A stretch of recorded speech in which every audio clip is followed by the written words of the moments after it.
wasn't hot. I was stepped in the water. There's a snake right there. As soon as I went to put my foot on it, it was the neighborhood. I'd like to call this meeting of the Castle County Board of Education to order. Dr. Carter? Yes, please pause for a moment of silence.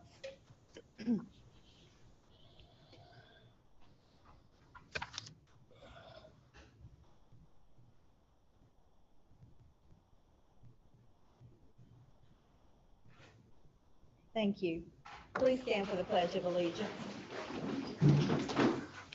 I pledge allegiance to the flag of the United States of America and to the republic for which it stands, one nation, under God, indivisible, with liberty and justice for all. Thank you.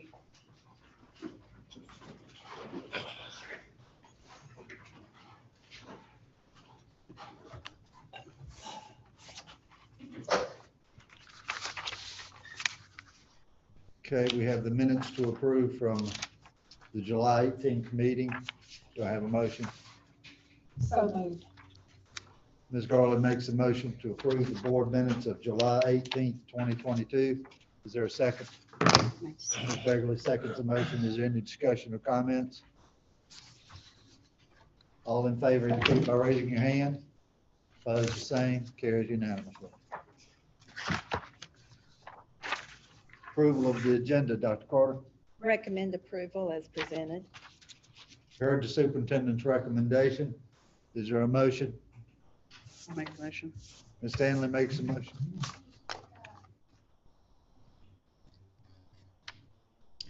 I was going to do that as we discussed the consent agenda.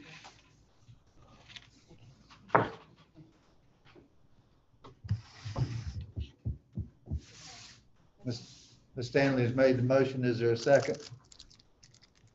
Second. Ms. Ballard seconds the motion. Is there any discussion or comments?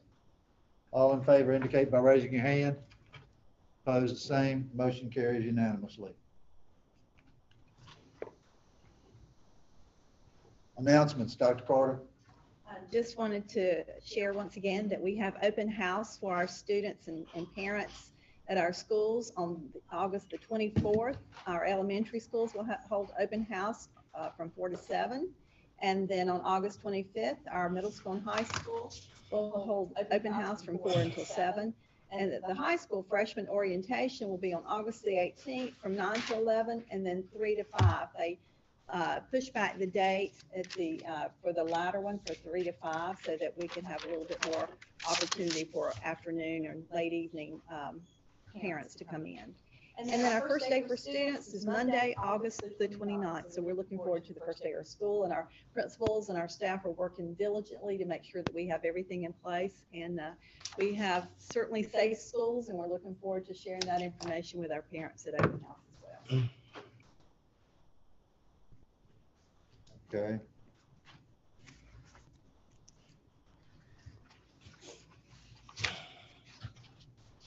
Under public comments, each person will be allowed no more than 3 minutes. If a speaker is unable to present all of his or her information within the specified time limit, the speaker may provide the board with additional information in written form. There'll be a timer set. Ms. Lindsay Electon? If you'll state your name and full name and address.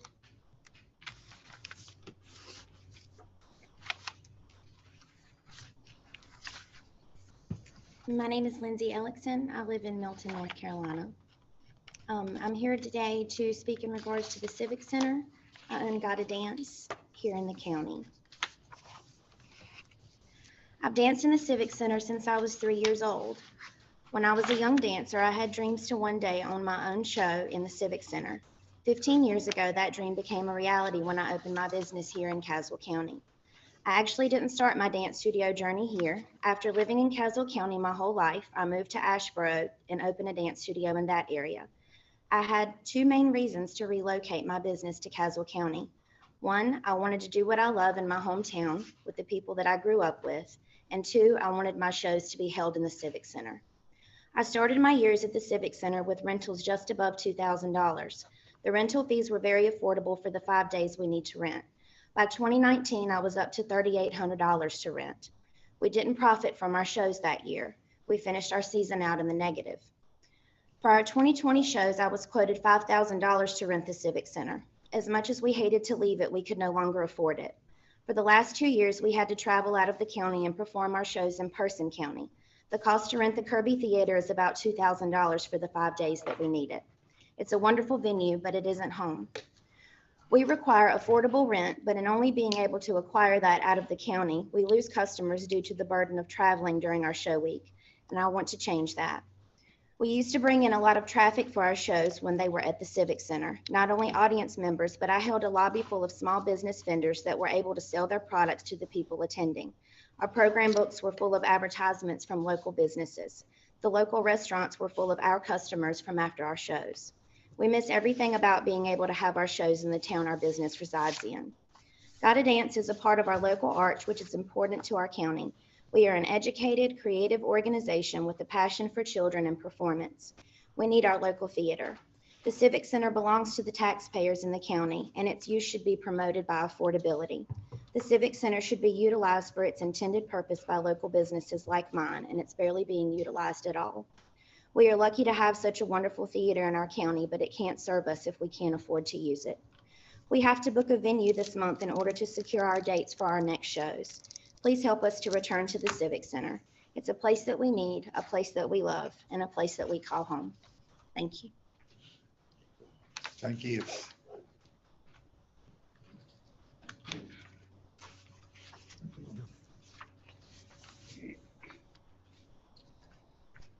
There's no unfinished business under new business, the consent agenda, Dr. Carter. Yes, before I recommend approval of the consent agenda, I do have just a couple things with a request for transfer. The Madison Foster that is coming from Guilford to Caswell and need to remove that last renewal. The last name is Cullen because that is a charter school, not Person County. And then face masking, we are at a low transmission rate, so I will ask to continue optional masking on that as well. And then the lunch pricing, just to share that the sheet that you received under that, it does show the price increase of 2 items for a difference of 5 cents and 10 cents. And the last time that it was a regular pricing was $19.20. Even though it does say the 22-23 meal pricing recommendation on the, if the board does approve this, then on the school websites, we will make it a little clearer so that they don't think that it's the 18 or 1920 pricing guide. So just want to make sure that that's going to be a little bit more clear on the school websites. And with that being said, I'd like to recommend approval of the consent agenda. You've heard the superintendent's recommendation. Is there a motion? So moved. Mr. Battle makes a motion. Is there a second? Ms. Hudson seconds the motion. Is there any discussion or comment? Mr. Battle? Just a comment, because I brought this up about the transfer on the last one on our sheet that she's asked to be removed. The concern I had said renewal, which means that it had been approved in the past. And we don't approve charter school requests. And that's what brought it to my attention. It said renewal. And then the other part about what it said, both of the brothers are at the same school. So I just want to make sure we're clear on that. Okay.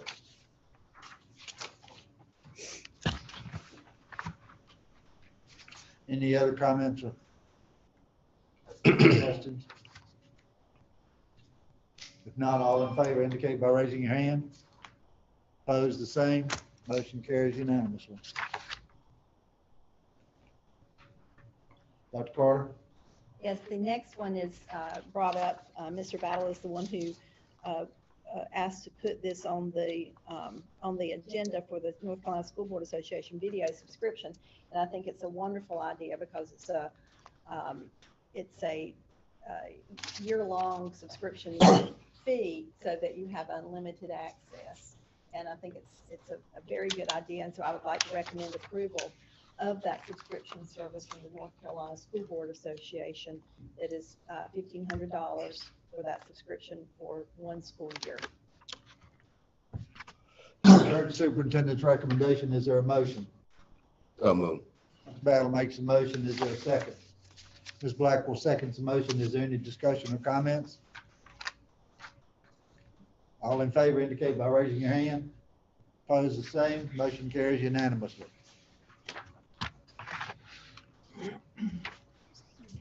That's part of Civic Center rentals. Yes, the next item, Mr. Battle also asked that this be put on the agenda, and I know that this also is in reference to what our public comments was on. And so we have for you a copy of our current rates of the Civic Center and for your discussion. And we certainly are open to whatever the board decides. I will share that we have lost money every year on the Civic Center, but it is a public facility as well. So whatever the board so chooses, we'll certainly be open to following. Mr. Battle? Just a little history about the Civic Center. The Civic Center was not built with state or local funds. It was a federal grant that was written by Lawrence Walker, who was our former superintendent. He was assistant superintendent at the time. And it's only about 3 or 4 in the country on school property, and we're one of those. It was never, and since I've been here, the intent, it didn't make money per se. A long time ago, the state used to give us locals, not us, locals, money to pay their utilities. State doesn't do that anymore. Utilities are now paid by the current expense money that we get from the county, which comes from who? The taxpayers. And it's always been my contention that when Lee Folks was there, we used to have 4 or 5 shows every year. Some made money, some did not. It was also a plus for the high school because it was for the band and dance. It also served as the shows for the youth series during the year. But since Mr. Folks has passed away, that no longer takes place. If the Civic Center was never used, we would still have to pay the utilities and upkeep on it. And the pricing that we have an in-county and we have an out-of-county. And it's my contention that taxpayers pay for the Civic Center, the upkeep, that it should be affordable. Now, the rate was changed, I think, 4 years ago. And the Civic Center used to be used a lot, but now it's not because of different reasons. And one, I'm sure, is cost. And that's the reason I requested the copies of past costs, current costs. So I'm not prepared to tell you today, but I think this is something that we should look at in the very near future, probably before the next meeting, because to me, it's for the county. At one time, the school system tried to give it to the county commissioners, but they wouldn't accept it. They just wouldn't accept it.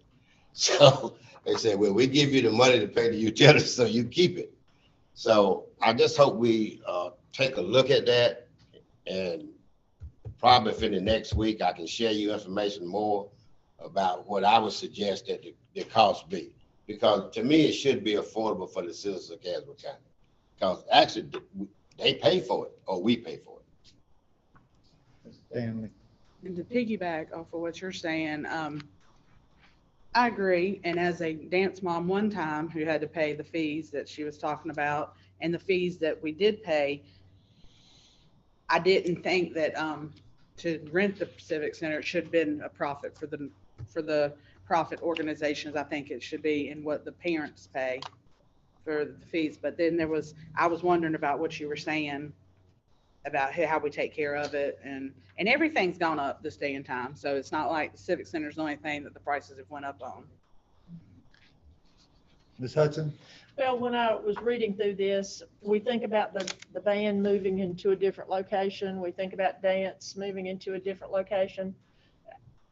So we should have lower prices on electricity. That whole place doesn't need to be lit up, cooled down to 72 or whatever when it's not being used. So I think the prices for upkeep, because I think if the number serves me right, we lost about $40,000 on the Civic Center the last year. But I agree that if it's not being utilized, we need to look at this and do something to make it more affordable.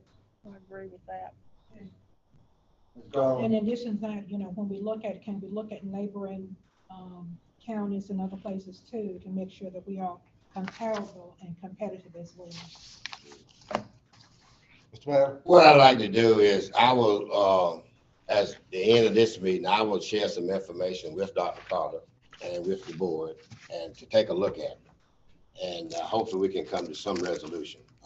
The thing that really concerns me too is it's kind of hard to compare what another surrounding area does because they don't have a civic center on school grounds. The Kirby is a private place. Schools have auditoriums that they charge for different rates. But I just want us to be as fair as possible to the citizens of Caswell. Out of county, that's different, but within the next few days, I'll get that information to Dr. Carter. And we'll take a look at it. All right, that sounds good. Dr. Carter? And if I can just share, in case you're asked, the sign, there was some repair that was needed to the Civic Center sign. And so we're in the process of having that repaired and replaced and upgraded as well. And I think that's around $8,000. So, I mean, it's things like that too that are costs. So, Ms. Blackwell? And we do want, now that the band and the other things have been moved out, the dams have been moved out, we do want it to be utilized because we don't want it, because if you don't use something, it goes down too. So we do, I agree, taxpayers, and it needs to be used. It would need to be used. One last point that I need to make clear. When Mr. Folks was here, his job title actually from the state was Community Schools Coordinator, which covered a large gamut. When he passed away, we did not fill that position. But he was Community Schools Coordinator / Civic Center Director.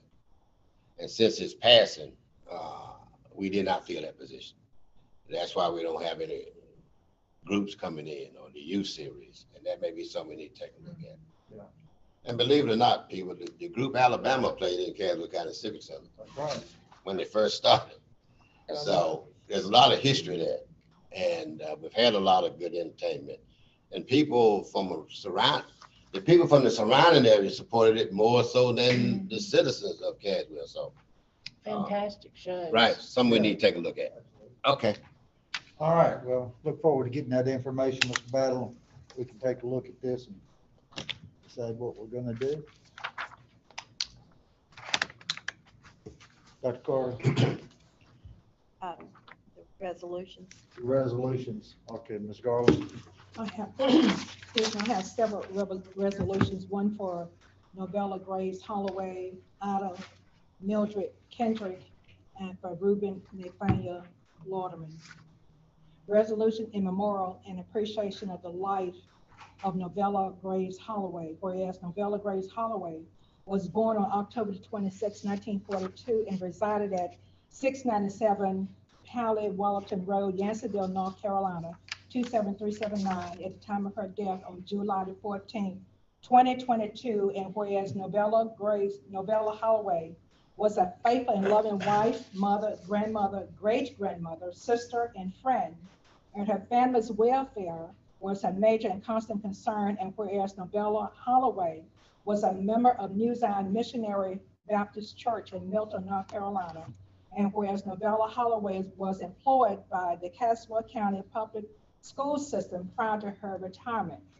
She was well loved by all who knew her and was a pleasure to be around for those who worked with her. She will be remembered for her commitment to education and being known for her benevolence and servant's heart to children. And now therefore be it resolved that the Caswell County Board of Education wishes to honor the memory of Novella Holloway and expresses its sympathy to her family, by causing a copy of this resolution to be spread upon the official minutes of the Board of Education and a copy forwarded to the family this the 8th day of August, 2022. Resolution in memorial and appreciation of the life of Ida Mildred Pleasant Kendrick. Whereas Ida Mildred Pleasant Kendrick was born on December 4th, 1944, and resided at 8819 Leesburg Road, Leesburg, North Carolina, at the time of her death on August 1, 2022. And whereas Ida Kendrick was a faithful and loving wife, mother, grandmother, great-grandmother, sister, and friend, and her family's welfare was a major and constant concern. And whereas Ida Kendrick was a member of Leesburg United Methodist Church in Leesburg, North Carolina, and whereas Ida Kendrick was employed by the Caswell County Public School System as a cafeteria manager at Sweetgum Elementary School, and later was employed by Person County Schools prior to her retirement. She was well loved by all who knew her and was a pleasure to be around for those who worked with her. She will be remembered for her commitment to education and being known for her benevolence and servant's heart to children. And now therefore it be resolved that the Caswell County Board of Education wishes to honor the memory of Ida Kendrick and expresses its sympathy to her family by causing a copy of this resolution to be spread upon the official minutes of the Board of Education and a copy forwarded to the family. This the 8th day of August, 2022. Resolution in memorial and appreciation of the life of Reuben Nathaniel Lauderman. Whereas Reuben Nathaniel Lauderman was born on July the 23rd, 1943, and resided in Danville, Virginia, at the time of his death on July the 13th, 2022. And whereas Reuben Lauderman was a faithful and loving son, brother, and friend to many, and his family's welfare was his major and constant concern. Whereas Reuben Lauderman received his education from Elmer Grove and Danville. After graduating from J.M. Langston High School with honors, Reuben attended Howard University and A&T College of North Carolina, earning his Bachelor of Science, Mathematics degree, and Randolph-Macon Women's College, receiving his Master's of Science teaching degree. And whereas Reuben Lauderman was an educator teaching math and science at John M. Langston and George Washington High Schools in Danville. He also taught in Pennsylvania County, Hargrave Military Academy, and Bartlett Yancey Senior High School. Wherever Reuben taught, he was loved and respected by his students and co-workers. And whereas Reuben Lauderman was a member of Shiloh Baptist Church, where he taught Sunday school and served as organist and pianist for the senior choir for 52 years. Reuben later joined the Lower Baptist Church and served as pianist for various churches over the years. And now, therefore, be it resolved that the Caswell County Board of Education wishes to honor the memory of Reuben Lauderman and expresses its sympathy to his family by causing a copy of this resolution to be spread upon the official minutes of the Board of Education and a copy forwarded to the family this the 8th day of August, 2022. Okay, I need a motion to cause the copy of these resolutions to be spread upon the official minutes of the Board of Education and a copy forwarded to the family. Ms. Blackwell makes a motion. Is there a second? Ms. Begley seconds the motion. Is there any discussion or comments? All in favor indicate by raising your hand. Opposed, the same. Motion carries unanimously.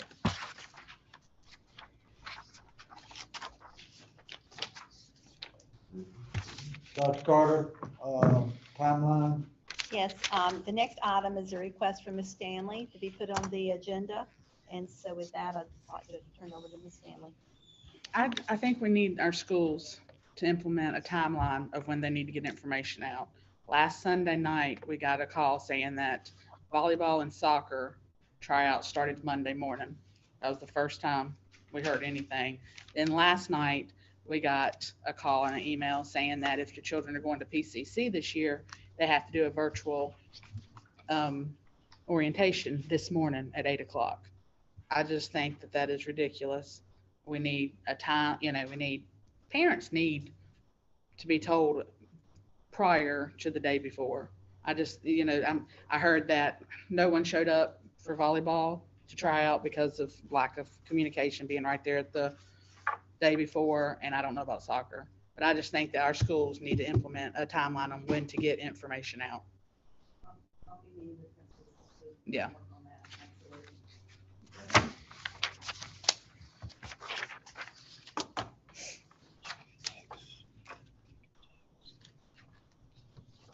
Dr. Carter, policies. Yes, this is a continuation of our policy updates with the School Board Association. And as you can see, we're now on the 4,000s. And so we have 17 new policies to bring to the board for first read. And I can go through them individually, or I can look at each one, as a group. If you do want to look at them as a group, there is one policy, 4135, that I would like to have an update of possible change in. So it's your call. Let's do it as a group since there's so many, and then if anybody has questions about a specific one, they can bring that to the table. Is there any before 4135 that board member would like to discuss, or I can go ahead and discuss 4135? Let's make a motion to get them on the table. Okay. Well, we're not on this first read. First read. Okay, well, that's right, first read. Okay, any questions or comments about them? Can we just go one by one? If you don't have anything, just go to the next one, Okay, rather than go and then come back. okay. Policy 4,000.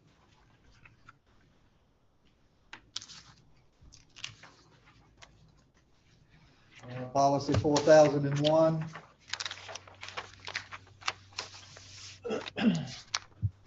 Sticking together, so give me a second. Policy 4003. Policy 4023. Policy 7310.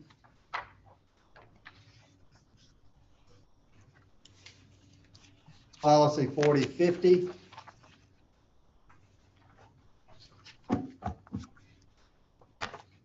Policy 4100.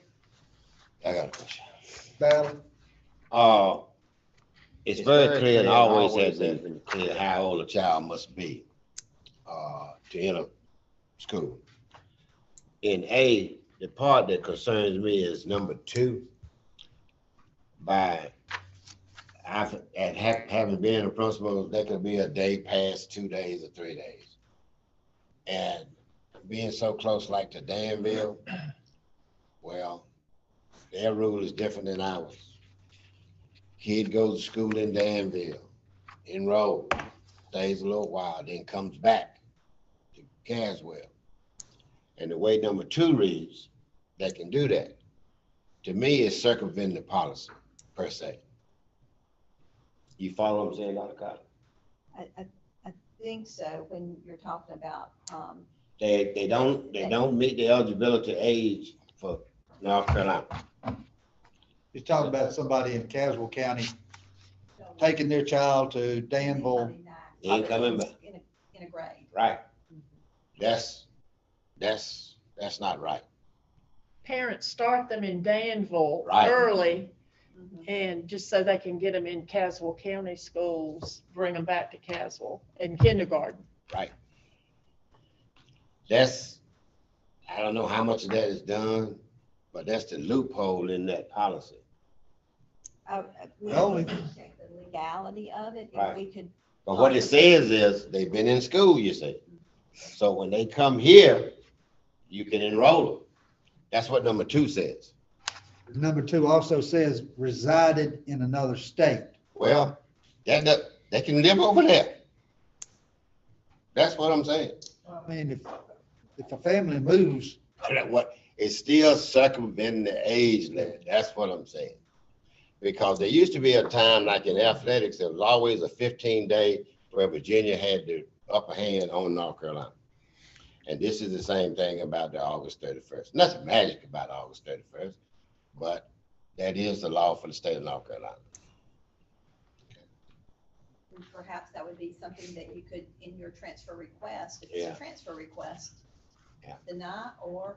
That's something you need to look check at. The legality. Right. We can even make a change. I think you should. Let's take a look at it. any other questions or comments about 4100? We'll check into that one for the next meeting. Okay. 4110.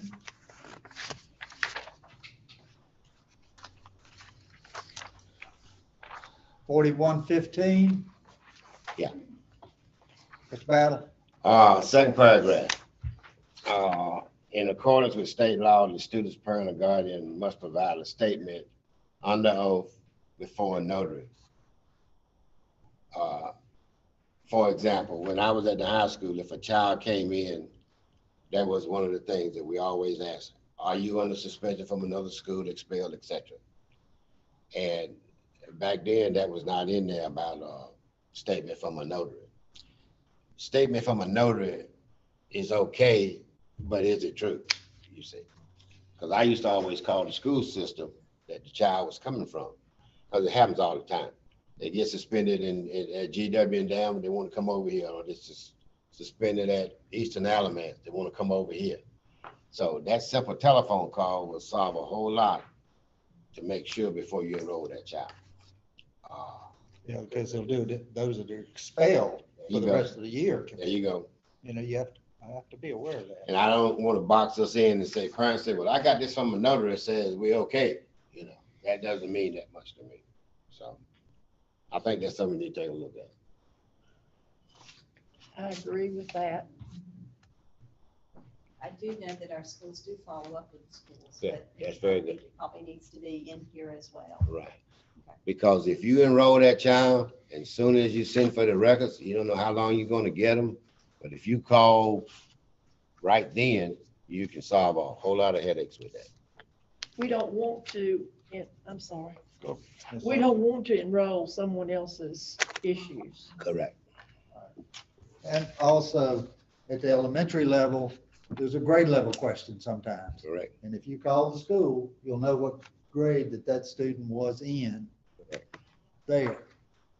Because I can remember we would have kids come in and they would say they were in the 6th grade when they were actually in the 5th grade, and Right. when we found that out.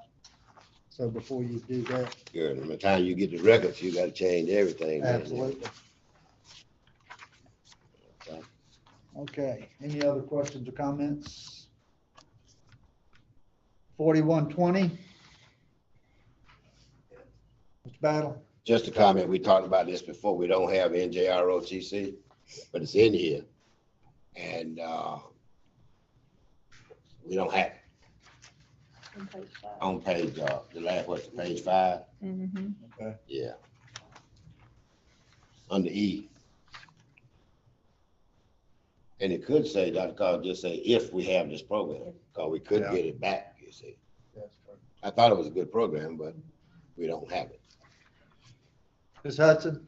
On page 1, third paragraph, where it talks about middle way. In addition, students who are homeless or in foster care, I know it says may be entitled to continue attending their school of origin within Caswell County. Do we need to include that transportation, something about transportation there? So they would have to provide their own, if we say yes, I know it says may there, may be entitled to continue attending their school, as long as they can provide their own transportation. We can't, you know, if a child, You can add that sentence. right. I know the may is there, Yeah. but I think specifically transportation is always a problem. They'd have to provide their own. Any other questions or comments about 4120? Dr. Carter, you'll take care of that. 4125.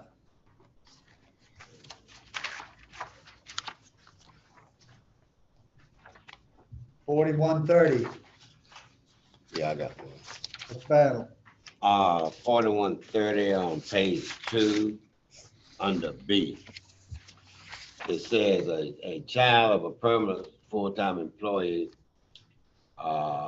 may be admitted and enrolled tuition free at the discretion of the superintendent. Then it goes down and it says the superintendent shall recommend and the board shall decide. I think that's ambiguous. You know, either we do it or we don't do it. And we've been doing it. And it's like we're saying two different things. If they're employees and they want the child, then they come tuition free. That's what we've been doing since I've been here. That makes sense? The only, and I read the same thing, had the same question to begin with. The only gray area would be if that school where that teacher is employed might be full. That might be. You could not have it. discretion Okay, of it. I see. That adds a little bit of discretion of the superintendent in case there's no room and you'd have to look at another teacher or that type thing. I understand. That would be the only gray Okay. area that I thought of. But I agree, it's usually just cut and dry. Right. Yeah. But that gives that little bit of. But probably need to leave that in that case, though. Especially like kindergarten or first grade or something like that. Yeah, especially those. Okay. I can go with that. All right. 4135. The only question I had or suggestion I had was the very first paragraph where it said the tuition rate will be determined annually by the board no later than August 1st. The tuition rate is, I would prefer that it say the tuition rate will be updated as required by general statute and the board will be informed no later than August because it's a general statute requirement. So it's not something that is usually discussed. It's made based upon general statute. Makes sense. Yeah. Ms. Hudson. Just, I'm asking if a word needs to be removed. 2/3 the way down, that last paragraph before 6 is marked out. That or and that semicolon need to be replaced with a period, don't they? Yes. Mm-hmm.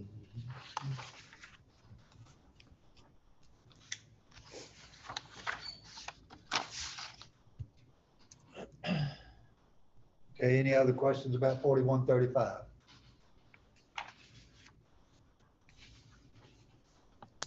Foreign exchange students, 4145.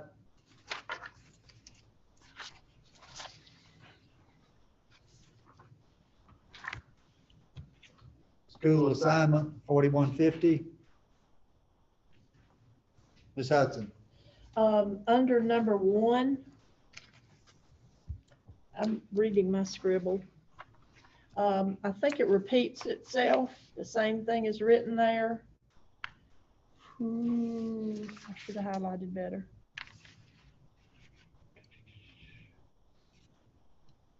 Attendance zone of the parent or legal guardian's residence location. Ooh, is that the same thing? Let me reread that. Move on to.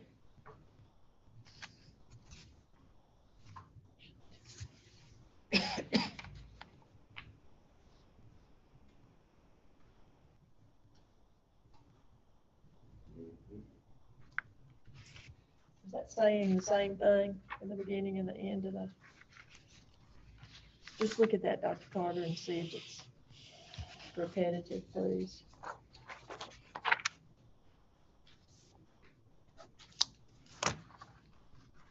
Okay, any other questions or comments on 4150?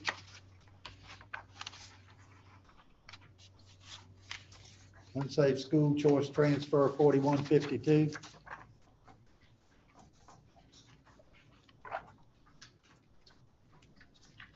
Assignment to classes. 4152. Oh, I'm sorry. I'm sorry. I would like on 4152, I don't know how you feel about it. It speaks of persistently dangerous school and what qualifies you as a persistently dangerous school. Someone out in the community could say Oakwood is a persistently dangerous school, but that is only, I know it goes on to talk about these things here at the bottom, but I think somewhere in the descriptor, we need to say persistently dangerous as defined by state regulations.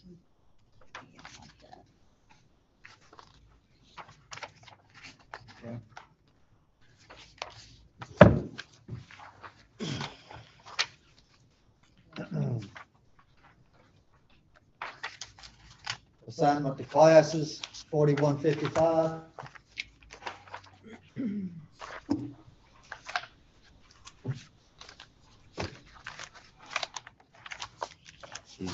And that's all of them.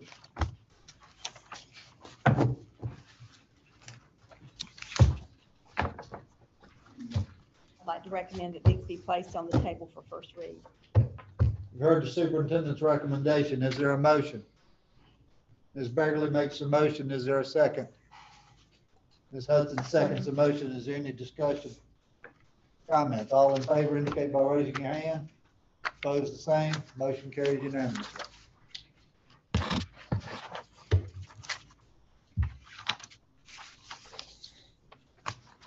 Dr. Carter, reports. Yes, this is just for information. This is the report you receive each year on the results of the fundraising activities in the various schools. So it's just, again, for your information. Ms. Hudson. One of the things that I think we discussed last year on these fundraising projects, I thought we were in agreement that if a school needs instructional supplies, we'll get them instructional supplies. So I don't like seeing the fundraiser money when it says instructional supplies. I know I won't call out any names of any schools, but I can see it for certain supplies for certain classrooms or certain incentives, but not instructional supplies. We provide instructional supplies, and these are just extra things that they put in for a catch-all. And if there's anything that they need above and beyond, that we provide all instructional supplies. Absolutely. I know we do, and we have the funds to do that. So these administrators, I'd appreciate it, because anything they need for instructional supplies, we will supply them. We will find the money. Don't put instructional supplies on a fundraiser summary. Just put it out there like that. Battle. Couple things. We also discussed trying to get a uniform form for every school to use. I think that's good to have expenses, profit, what it's gonna be used for, because some of this is misleading. For example, there's a school here listed that had a book fair. Unless nobody came to it, in the fall, they made $18.86. And in the spring, they made $9.88. That means one or two parents came. Something's not right about that. Then when you have fundraisers that we approve and then they don't hold them, there's a reason for that. There's a bunch of them at the high school. And the third thing is, what was it?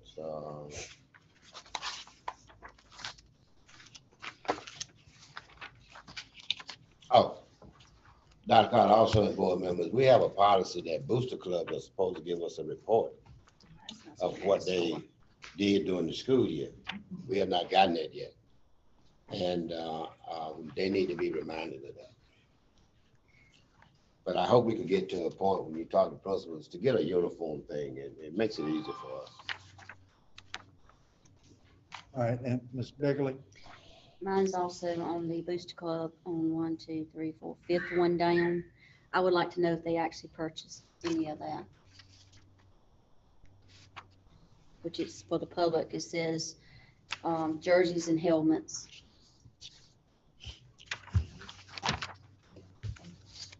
I'm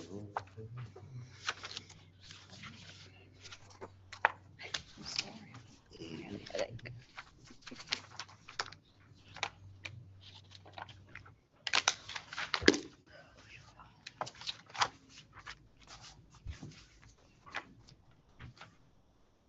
And also that all of the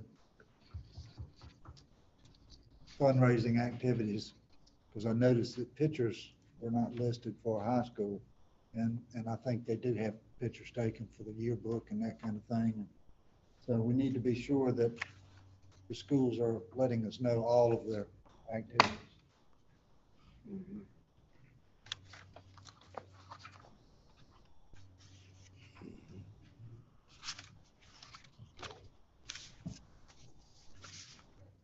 Dr. Carter, updates?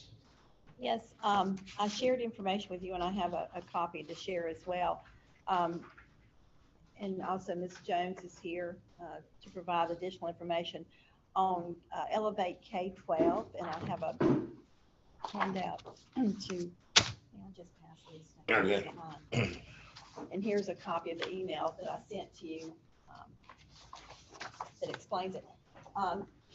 Elevate K-12 is a company that has been in assistance to many districts, and you can see from the email the districts surrounding us that they're providing support to help with vacancies. And so we're hoping to take advantage of those as well at our high school for vacancies that we have, especially in science and language arts. So with that, I'll just hand it over to Good morning. Good morning. So I need to keep my mask on, so can you hear me? If I talk like this, okay. So we talked a bit before about the need to have K-12 Elevate. So the principal at the high school is asking for your support to purchase. It's 2 English teacher positions and 2 science positions. And some of your questions, which are great questions, the representative stated they are North Carolina certified teachers. And again, the great thing with K-12 Elevate is that they will provide instruction according to our bell schedule. And it's synchronous, it's face-to-face, I apologize, it's live instruction with that teacher the entire time. Nothing is recorded. And if we find a teacher and employ them, they will credit us to do that at another time? Yes, We sir. need it. Yes, sir. So, in essence, we can't break the contract, but the funds towards it will be credited to the next semester or year. So we do have that flexibility. If a certified science teacher comes in and we approve that person, they can pick up where that Elevate K-12 teacher is teaching. Okay, and the principals, they're still searching for people. Oh, yes, sir. I mean, they're not just sort of saying, okay, we got this, don't worry about it. They are searching diligently. Okay. Yes, sir. Mr. Battle? Couple of questions. Let's say this is a class. Mhm. We don't have a teacher. Let's say it's English. Yes, sir. All right, and we contract with this company to provide that instruction. Who's gonna be in the class with this group when that instruction is going on? we will, Dr. Carter? we'll have an employee in there, whether it is a assistant or whether we have a sub in there. Okay, that's what concerned me, because this is gonna be every day. Are you gonna be able to do that in terms of personnel? I mean, we're required to have somebody in there. Okay. I mean, I know that required is different than being able to. I can't come today. Right, but we will have someone in there, Okay. whether it's administration or, I mean, we cannot have those students in the classroom by themselves. Okay, right, okay. Second part, explain the funding to me. Discussed it with Mr. Teeter, and the funding will actually come from the vacancy positions of those teachers that have not been hired. But what happens once you hire that person? Well, right now, according to what I'm hearing, and the contract, that we can put this off to a later date. Okay. Then we'll pay it at that later date whenever we have a vacancy.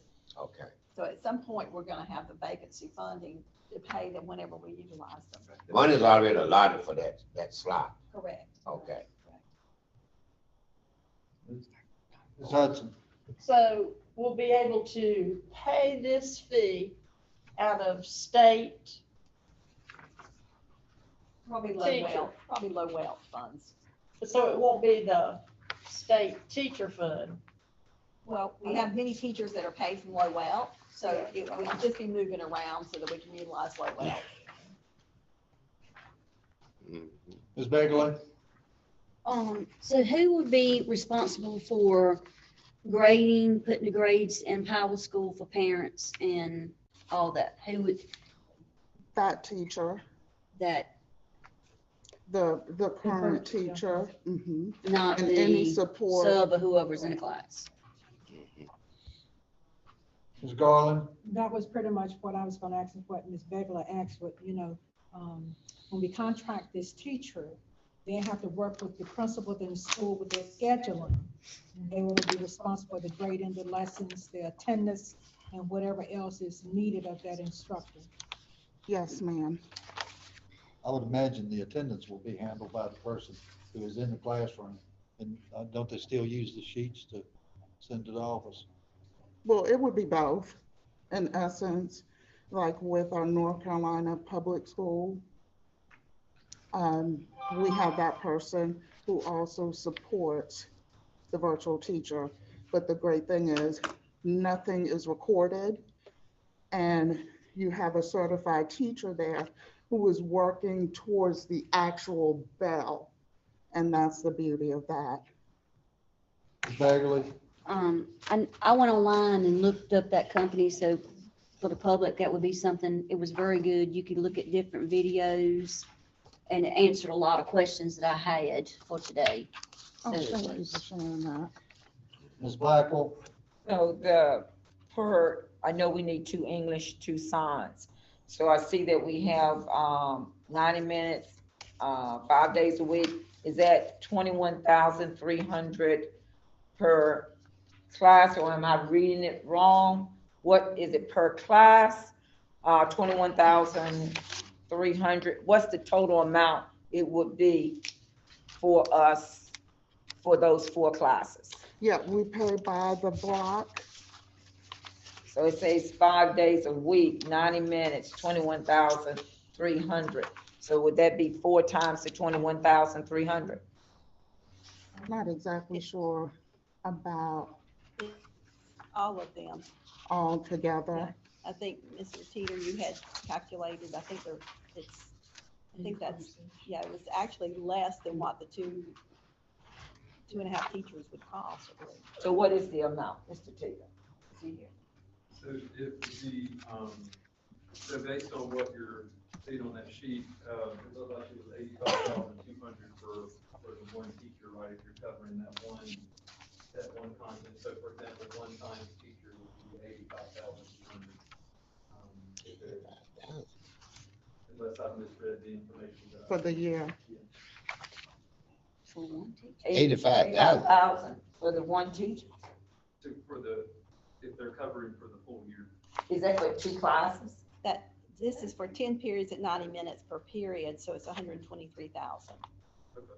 And I don't have a copy of what's.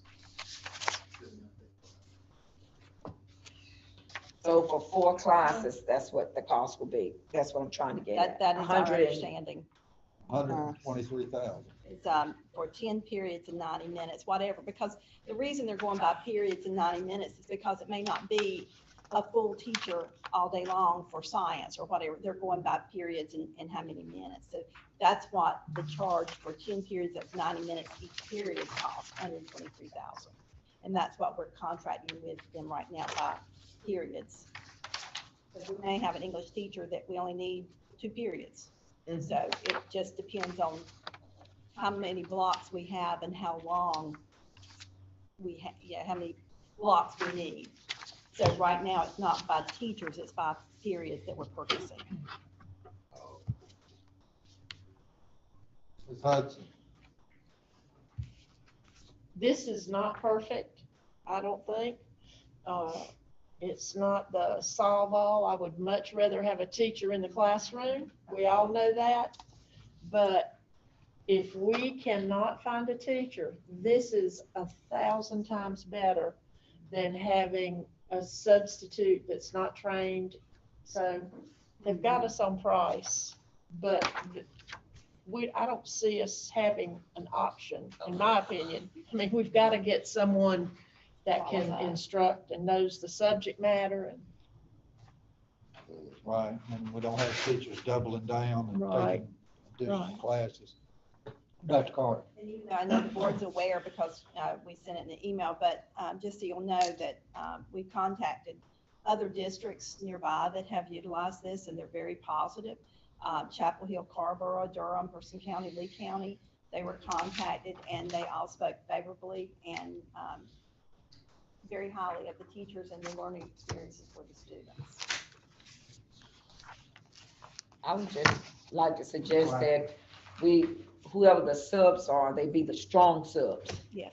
They be someone that has some seniority with us and they be the ones that be in the classroom. You know, that they don't miss a lot of time, the strong subs. And this is live and they will be able to ask questions.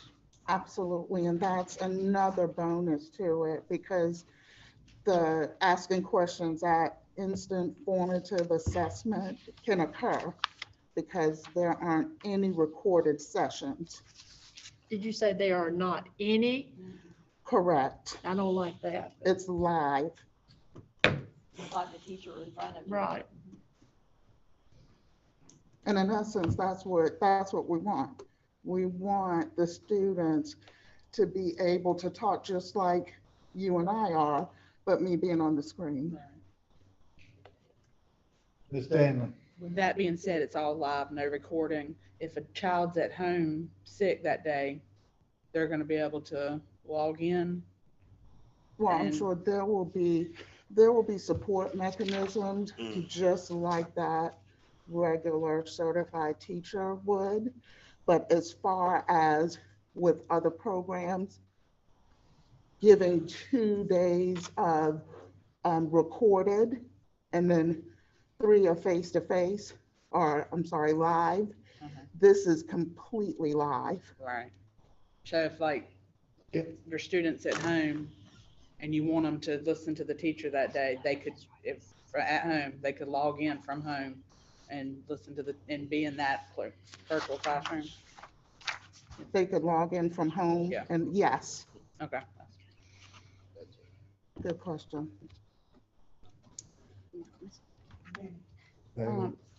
Dr. Carter, I noticed online these kids have to have headphones. Is that something that we're gonna provide them, each class? Yes, So every kid will have their own headphones? yes.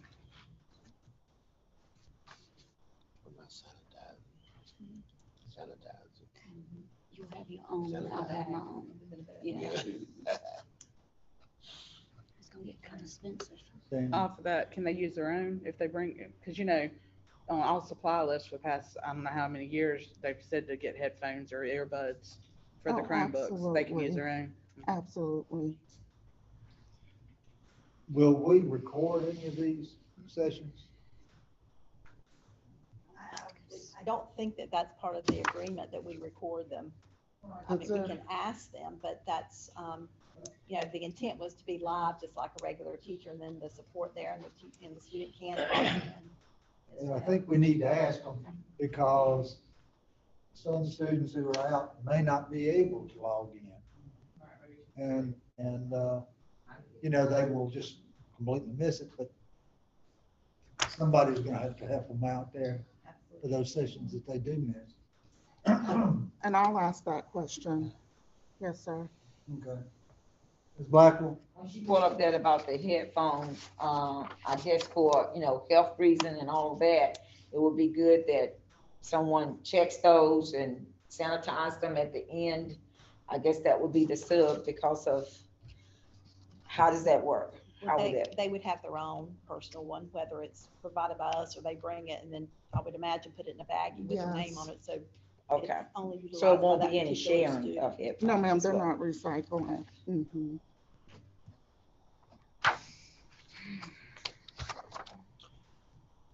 Now it says English and science. Now, is that English 1, 2, or what?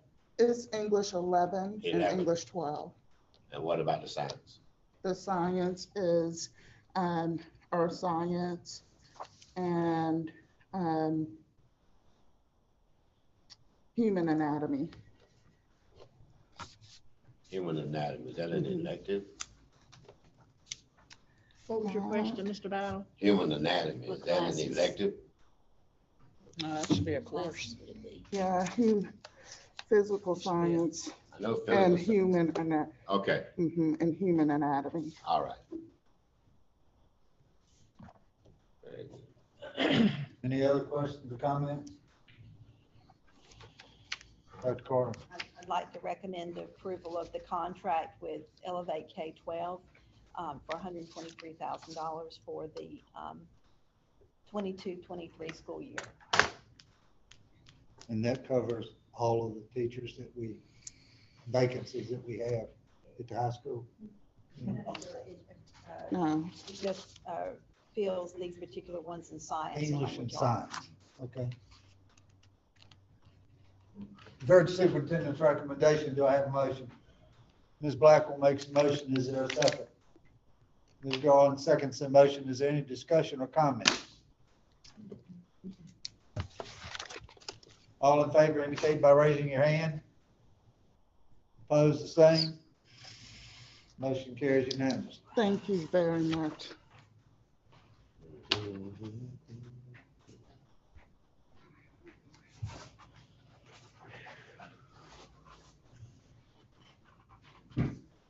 Any other updates, Dr. Carter?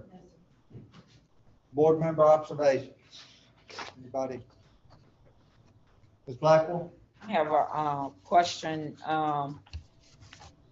about, I know we have a lot of positions available, and when our people that are part of Castle County system, are they applying for positions? You know, they may have the degree, and if they are applying, are they getting any of those positions? Sometimes they go back to school. How is people that are applying for some of the jobs that are available or may need to go back and get something? Are we taking a look within the people that are part of our system?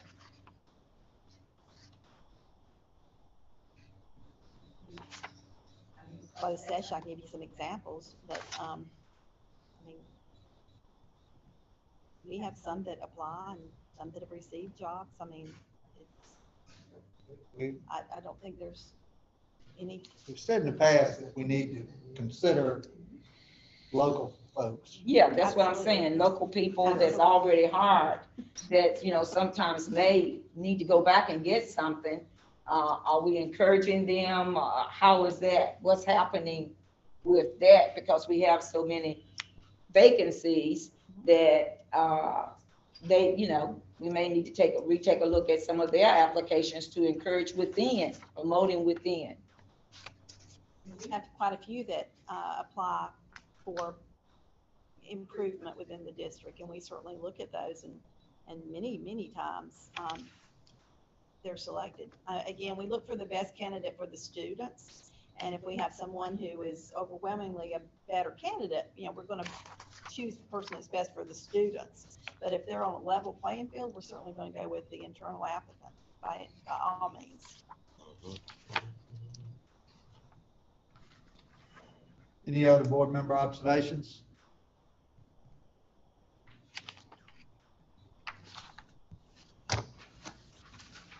If not, I need a motion that the Caswell County Board of Education go into closed session for the purpose of considering a personnel action that involves an officer or employee of the board. NC General Statute 143, 318, 11A6, and for the purpose of discussing information that is privileged, confidential, or not a public record. NC General Statute 143, 318, 11A1, and to confer with attorney. Motion. So moved. Ms. Garland has made the motion. Is there a second? Second. Is there any discussion or comments? All in favor indicate by raising your hand. Opposed, the same. Motion carries unanimously. We'll take a 10-minute break and then be in closed session. Mr. Showalter, you need to go take a nap, though.